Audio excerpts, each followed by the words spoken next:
तो देखो ये दोनों लाइन, लाइन 1 इसको बोलते हैं, इसको लाइन 2 बोलते हैं, फिर इसको नाम देते हैं ऐसा, इसको नेम देते हैं अपन L1, इसको नाम देते हैं अपन L2। अब लाइन को देखो ध्यान से, तो लाइन के में एंगल कितने बन रहे हैं? 2 एंगल बन रहे हैं। कौन सा वाला? एक एंगल यहाँ पे बन रहा है ये, और दूसरा एंगल बन रहा है ये वाला, ठीक है, 2 एंगल बन रहे हैं। तो ये जो एंगल है वही वाला, आप ध्यान रखना कि 4 एंगल बन रहे हैं, एंगल तो 4 बन रहे हैं, लेकिन ये जो एंगल जितना आएगा उतने एंगल ये भी आएगा, ठीक है। अगर मैंने 10th में पढ़ा था ये कौन से वर्टिकल अपोजिट एंगल या शीर्षाभिमुख कोण है ये, ठीक है।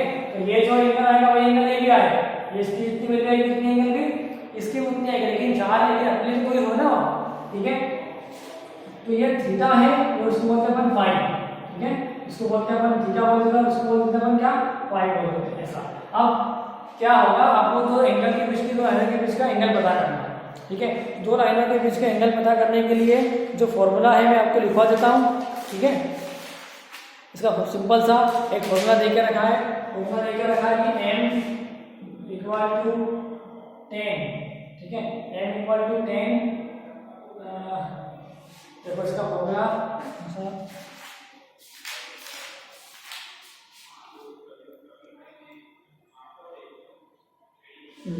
इसका फॉर्मूला है ऐसा, m1 - m2 / 1 + m1 × m2। ये वाला जो फॉर्मूला है ये वाला इसमें काम में आएगा, थीटा, ठीक है। आपको समझ में आ रहा होगा tan थीटा = अगर आपको ये इसके फाइंड करना हो tan थीटा = और ये वैल्यू किसमें आएगी, दोनों लाइनों के बीच का कोण हमेशा एंगल किसमें फाइंड करेंगे, tan थीटा में फाइंड करेंगे। ये स्लोप नहीं है, स्लोप इधर नहीं, स्लोप इधर की साइड में, m1 कौन है, m1 है स्लोप, जो लाइन L1 है, तो लाइन L1 है उसका स्लोप कितना है, m1 है, ठीक है। और जो लाइन L2 उसका स्लोप कितना है, m2 अगर है, ये m1 और m2 कौन है, m1 और m2 है ना, एक साथ के एक्सिस के साथ में बनने वाला एंगल है ये वाली वैल्यू कितनी है, m2 है, ये वाली एंगल है m1 है।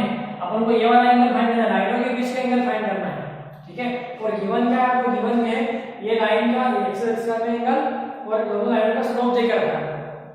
तो L1 लाइन का स्लोप और M2 जो स्लोप है वो L2 लाइन का स्लोप है। अगर आपको इन दोनों लाइनों का स्लोप देकर रखें तो हम दोनों के बीच के एंगल फाइंड कर सकते हैं, ठीक है। अब यहाँ से फिर से कोई कंडीशन बनती है, फॉर्मूला क्या है ये, तो आपको क्या करना है, M1 ये वाली लाइन का स्लोप पुट करेंगे माइनस M2 ये वाली लाइन का स्लोप पुट करेंगे और इसको सोल्व करके आंसर निकालेंगे।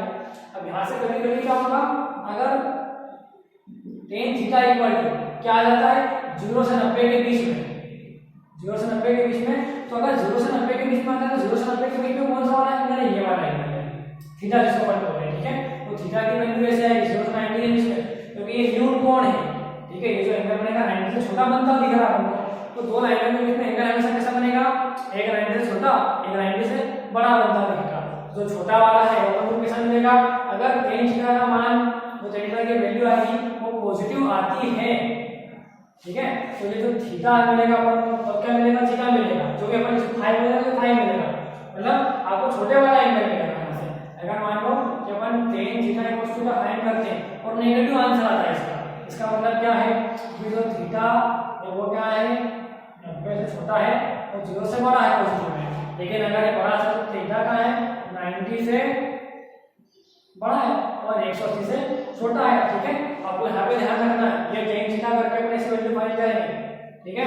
मान लो कि आपको यहाँ पे कुछ स्लोप देकर रखा, कुछ भी देकर रखा, m1 और m2 की वैल्यू कुछ आएगी, ठीक है। तो अपन क्या करेंगे, m1 का मान, m2 की वैल्यू, इसको सोल्व करेंगे। इसको सोल्व करने के बाद अगर आंसर पॉजिटिव आता है तो मतलब छोटे वाला एंगल मिला आपको, छोटे वाला एंगल मतलब कौन सा, दोनों लाइनों के बीच में ये वाला एंगल अपने पता करना है, मतलब अपन को एक्यूट एंगल मिल रहा है, न्यून कोण मिल रहा है, ठीक है। अगर बोले कि दोनों एंगल फाइंड करने का तो अपन क्या करेंगे, दूसरा ही फाइंड करके देखेंगे उसको। अगर एंगल में आंसर नेगेटिव आता है तो अपन को मालूम हो जाएगा कि बड़े वाला एंगल फाइंड किया अपन ने फाई, अगर एंगल की वैल्यू पॉजिटिव आती है तो अपन को मालूम हो जाएगा कि छोटा वाला एंगल फाइंड किया, ठीक है। लाइनों के बीच में इतना ही समझ सकते हैं, और ज्यादा से ज्यादा इसका बनेगा 90 डिग्री, तो यहाँ पे तो स्लोप कितना जाएगा, 0 आ जाएगा, ठीक है। तो ये सिंपल सा कॉन्सेप्ट था दो लाइनों के बीच के एंगल फाइंड करने का, ठीक है। अब देखते हैं कुछ क्वेश्चन अगर हो तो उस क्वेश्चन कैसे सोल्व करते हैं, आपको उतना कॉन्सेप्ट समझ में आया होगा। जो थ्योरी थी उसको डबल से एक बार पढ़ के देखना, समझ के देखना, तो आपको समझ में आएगा, ठीक है।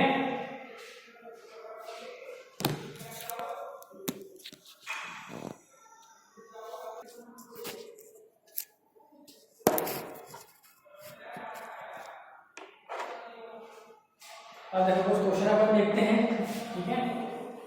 एक चीज और समझ लो कॉन्सेप्ट एक और है, ये डायग्राम भी नोट कर लेना आपने, ठीक है। एक कॉन्सेप्ट छोटा सा और है, छोटा सा कॉन्सेप्ट क्या है कि इसको देखो, एक्स एक्सिस और वाई, ये एक लाइन मैंने ड्रॉ की क्या L1, ये एक्स के समांतर लाइन, ठीक है, एक्स एक्सिस के समांतर लाइन। अगर इसके डिस्टेंस अपन बोलते हैं a, इसके डिस्टेंस अपन अगर a बोलते हैं तो इसकी जो इक्वेशन बनेगा वो क्या बनेगा, y इक्वल टू a की दिशा इसका इक्वेशन बनेगा, ठीक है। तो अपन को आइए मैं आपको आगे समझाऊंगा, आप ये देखो इक्वेशन, ठीक है, x एक्सिस इक्वल टू, ठीक है, ये x अक्ष का समीकरण, ठीक है, एक अक्ष का समीकरण इंग्लिश में मैं बोल रहा हूं, आपने नोट करते रहना, ठीक है। क्या नोट करोगे, इक्वेशन ऑफ x एक्सिस, ठीक है। तो x एक्सिस की इक्वेशन क्या होती है, y इक्वल टू 0, ठीक है। इंग्लिश मीडियम वालों को मैंने बताई लास्ट टाइम, एक जन को पता है, ठीक है। x अक्ष का समीकरण होगा y इक्वल टू 0 और y अक्ष का समीकरण या equation of y axis equal to क्या होती है, x इक्वल टू 0। ये दो चीजें आपने याद रखना, ठीक है। ये जो चीजें हैं ये काम की हैं, तो ये दो चीज आपको पता होना चाहिए, ठीक है। और देखो आपको एक चीज और मैं बता दूं, इसमें शायद देख ही नहीं रखी है बुक में आपके, लेकिन मैं आपको समझा देता हूँ क्या है। एक इक्वेशन ऐसे, ठीक है, ये लाइन में ऐसे था कि अगर ये डिस्टेंस कितनी a है और ये x अक्ष के समांतर लाइन है y, ठीक है, तो x एक्सिस के पैरेलल लाइन की इक्वेशन देखो, x एक्सिस के पैरेलल लाइन, तो ये जो लाइन है x एक्सिस देखो, ये वाली लाइन की इक्वेशन कैसे बनेगी, इसको मैं नाम L1 देता हूं, तो इसकी इक्वेशन बनेगी, ये लाइन है x एक्सिस के पैरेलल और कितनी दूर x एक्सिस है, a डिस्टेंस है, दूर अपन d ले रहे हैं, ठीक है, d डिस्टेंस पे दूर है, तो इसकी इक्वेशन बनेगी y इक्वल टू d। ये समझ गए आप, x एक्सिस के पैरेलल लाइन की इक्वेशन, ठीक है। अपन क्या बोलेंगे, x अक्ष के समांतर रेखा का समीकरण, इनको बोलेंगे equation of line parallel of x axis के पैरेलल लाइन की इक्वेशन, इसकी L1 की, ठीक है। अब ये अगर x, अब देखो इसमें एक और कंडीशन कौन सी, एक कंडीशन ये या आपने लिख लिया होगा, x एक्सिस की इक्वेशन क्या होती है, y इक्वल टू 0 और y equal to x axis की इक्वेशन होगी x इक्वल टू 0, क्योंकि x एक्सिस पे y 0 होता है और y एक्सिस पे x 0 होता है, इसलिए। अब एक कंडीशन ये भी है, ये भी देख लो, x एक्सिस y एक्सिस, इस लाइन को देखो अगर, तो ये लाइन y एक्सिस के पैरेलल है, ठीक है, और कितने डिस्टेंस अपन ले लेते हैं, इसके डिस्टेंस के दोनों के बीच की डिस्टेंस अपन इसको भी d बोल देते हैं, ठीक है, तो कैपिटल d ले लेते हैं इसकी डिस्टेंस, ये इसके अपन स्मॉल d। तो अगर एक लाइन है या एक रेखा है जो y अक्ष के पैरेलल है, तो उसका समीकरण कैसे बनेगा, x इक्वल टू d, ये भी याद रखना, ठीक है। इसको और इसको दोनों को ध्यान से समझो और इसको भी समझो, x अक्ष का समीकरण है y इक्वल टू 0 होता है और y अक्ष का समीकरण होगा x इक्वल टू 0। इक्वेशन मैंने टेंशन बताई थी, अगर एक रेखा x अक्ष के समांतर रेखा का समीकरण क्या होगा, y इक्वल टू d, और d क्या है, जो x के कितने डिस्टेंस पे है, ठीक है।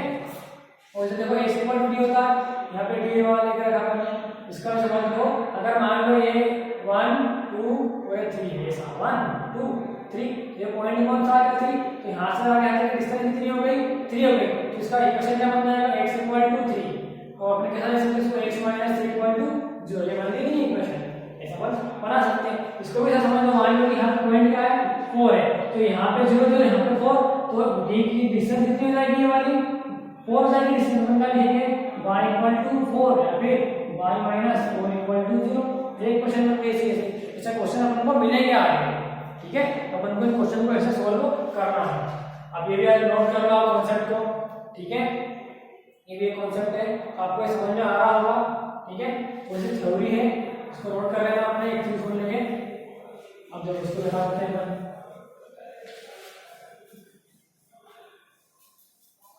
तो हम देखते हैं ऐसे कुछ क्वेश्चन देखेंगे, ठीक है, क्वेश्चन कैसे सोल्व होते हैं, आपको यहाँ पे कुछ क्वेश्चन में करवा देता हूँ आपको, ठीक है। आपको क्वेश्चन है कि उन रेखाओं की प्रवणता ज्ञात कीजिए जो एक अक्ष से निम्नलिखित कोण बनाती है।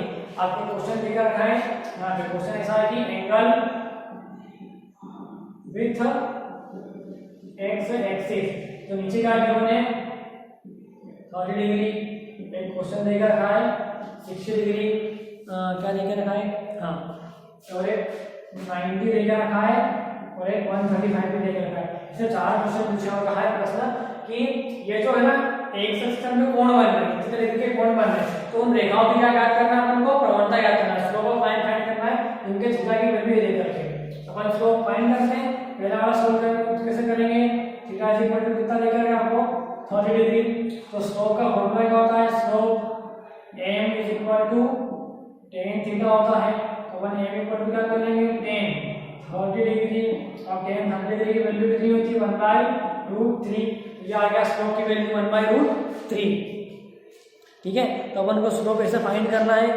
ठीक है, आपको समझ में आएगा। और एक और क्वेश्चन देखो, यार क्लास होगा या नहीं, ये आपने वही करना हो, इसी से क्वेश्चन है, ये फॉर्मूला वैल्यू पुट करना और इनकी वैल्यू लिखना है। ठीक है, तो ये स्लोप अपन ऐसा फाइंड करेंगे। ठीक है, अब और देखो कुछ क्वेश्चन अपन लेते हैं। उन रेखाओं की प्रवणता ज्ञात की जो निम्नलिखित बिंदु से होकर जाती है। ठीक है, देखो ये आपको समझ में आ जाएगा। ये 1 2 3 को ट्राई करके देखना, थीटा की जगह 60 रखना, 90 रखना, 135 रख के वैल्यू चेक करना क्या है। ये सीधा के मुख्य क्वेश्चन है। ठीक है, तो मैं इसको हटा देता हूं आपको। ठीक है, नोट कर सकते हो आप इसको। और देखो अब आगे क्वेश्चन देकर रखा ग्रुप में, अगर एक लाइन है, ठीक है, एक लाइन है, वो कहां से पास होकर जा रही है, फर्स्ट क्वेश्चन है सेकंड का फर्स्ट है 0 and 0 और लिखा हुआ ऐसा, और इधर लिखा रहा 2 3। ठीक है, तो अब इसका स्लोप पता करना है। तो मैंने आपको फॉर्मूला नहीं बताया था, मेरे घर में भूल गया बताना, तो यहाँ पे वो वाला फॉर्मूला करना है। कैसे काम में आएगा, इसमें अपन को यहाँ पे उसमें 2 पॉइंट नहीं देकर रखे। ठीक है, तो अपन 2 पॉइंट से भी स्लोप पता कर सकते हैं इसका। तो वहाँ पे एंगल दिया था, तो अपन ने फॉर्मूले से पता किया, अब इसको पता करने के लिए अपन किससे पता करेंगे, स्लोप। ठीक है, स्लोप m इक्वल टू क्या फॉर्मूला है अपने पास में, y2 minus y1 upon x2 minus x1। इस फॉर्मूले से ही फाइंड कर सकते हैं। तो इधर कौन से वाले हैं, x1 और y1 वाले हैं, इधर x2 और y2 मान लेते हैं, ऐसा कर लेते हैं मन से। तो स्लोप m की वैल्यू कितनी आ जाएगी, m बराबर आएगा y2 की वैल्यू 3। ठीक है, y2 माइनस y1 की वैल्यू कितनी है 0, x2 की वैल्यू 2, x1 की वैल्यू 0। ठीक है, तो m इक्वल टू क्या आ गया 3/2। ठीक है, 3 आ गया स्लोप। ठीक है, तो ये भी आंसर सही है, और 3/2 का डिवाइड करके 1.5 भी अपन कर सकते हैं इसको। ठीक है, लेकिन ग्रुप में हेल्प करके इतना ही रखा। तो ये कुछ क्वेश्चन है मैंने बताया आपको। ठीक है, अब आपने इनकी प्रैक्टिस करके देखना।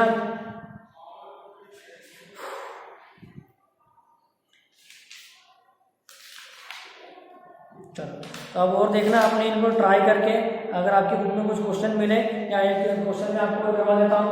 ठीक है, एक क्वेश्चन एग्जांपल का है। तो एग्जांपल का क्वेश्चन में क्या है कि एक पॉइंट देकर रखा है 4 5, ऐसा 4 5 और 2 and -3 ऐसा देकर रखा है क्वेश्चन। तो उसने कहा कि स्लोप पता करना है। तो स्लोप के लिए फॉर्मूला कौन सा मिल जाएगा, ये m equal to y2 minus y1 upon x2 minus x1। y2 का मान देखो क्या है -3, माइनस y1 का मान 5, x2 का मान कितना है 2, माइनस x1 का मान है 4, ये रख दो यहाँ पे।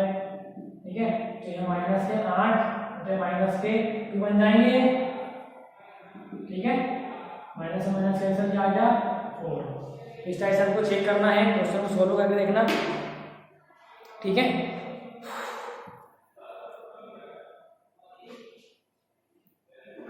जब क्वेश्चन ऐसा है, मैंने क्या लिख दिया, ये माइनस का और प्लस का। ठीक है, ऐसा है, ये क्या हो जाएगा प्लस का 3 और ये माइनस का हो जाएगा। इस टाइप से आएगा क्वेश्चन। ठीक है, ये क्या बन जाएगा ऐसा, -2 अपॉन -6, तो आएगा 1/3। चलो, अब आपने बाकी क्वेश्चन ट्राई करके देखना। अब नेक्स्ट वीडियो में देखेंगे। ठीक है, इसको भी नोट कर सकते हो आप।